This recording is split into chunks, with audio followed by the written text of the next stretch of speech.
well aware that this is a contract that requires enforcement.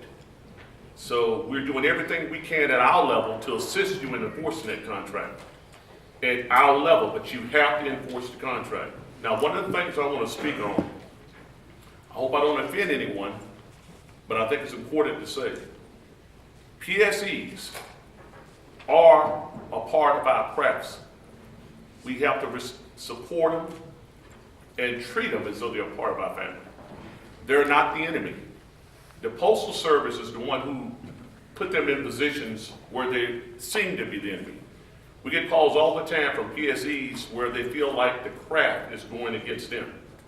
And what we need to make them understand is that the filing of the grievances is not personally against the PSEs. It's to put the Postal Service in a position where that one day they have to hire career employees, and it will be a portal for them to become a career employee.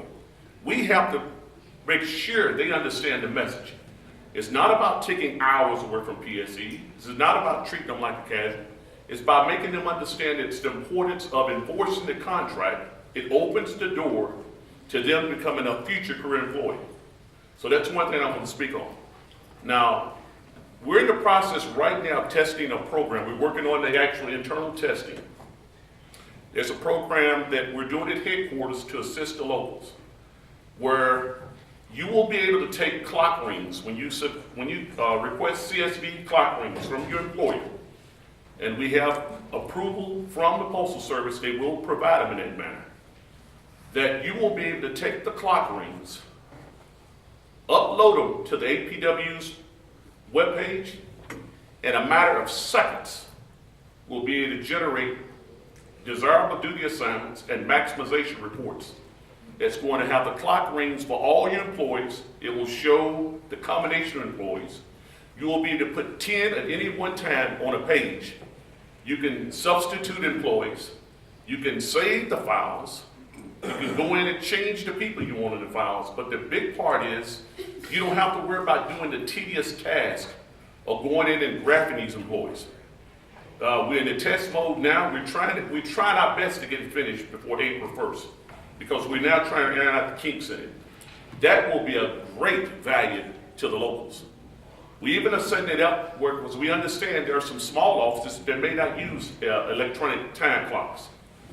We're setting up the program so you will be able to manually put the names in there and then generate these reports. So those are some of the things we're working on.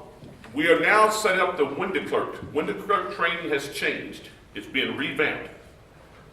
Now, just so you know, we have been working with the Postal Service on the window clerk program. Mike Barrett, who we lean on tremendously, he's an APWU steward out of Buffalo, New York. He's actively involved with the Postal Service. He even goes to Bolger. So he's a part of, we're being provided an opportunity to give input inside. Even when the Postal Service went around the country, they agreed that we could send representatives from each of the respective regions to attend these trainings, and they've been correcting the handbooks even as we see the problems in the field. Example, one of the biggest problems we're having on the new clerk training program is a lot of the trainers were training to the old method. And what it was is they knew the questions over the years. They came to learn the questions and the answers, and they trained accordingly. Since then, the Postal Service has gone back in, revamped the training, and they're still constantly making changes. But the idea is to make the training more suitable to today's post office. We've been looking at the ethnic, the different nationalities on the training and who the instructors will be. So that's one of the things we're working on. The lead clerk. This is an issue where I take a lot of heat on, and I'll stand by my position on this.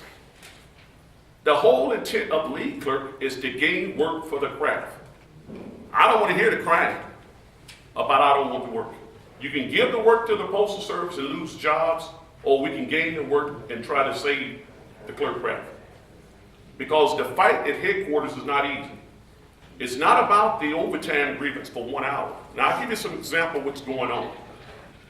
When we were in negotiations dealing with the CPUs, example, those same CPUs were contacting their congressmen, those proprietors, going to their congressmen trying to get us to explain why their offices being closed to accommodate the Postal Service, that we had to respond to congressional inquiries. So it's bigger than just the Postal Service fight with the unions. It's the outside congressional pressure and it's outside private industry. So it's a bigger fight than that. We have to watch the direction they're going in. The goal I see behind all this is that the Postal Service, if they can, they're moving toward trying to contract out retail. That's what you have to watch. And that's why, to me, the lead clerk is so important. Because if the lead clerks are actively involved and we are holding them in union positions, what's the best person to have a lead clerk? It's a union representative.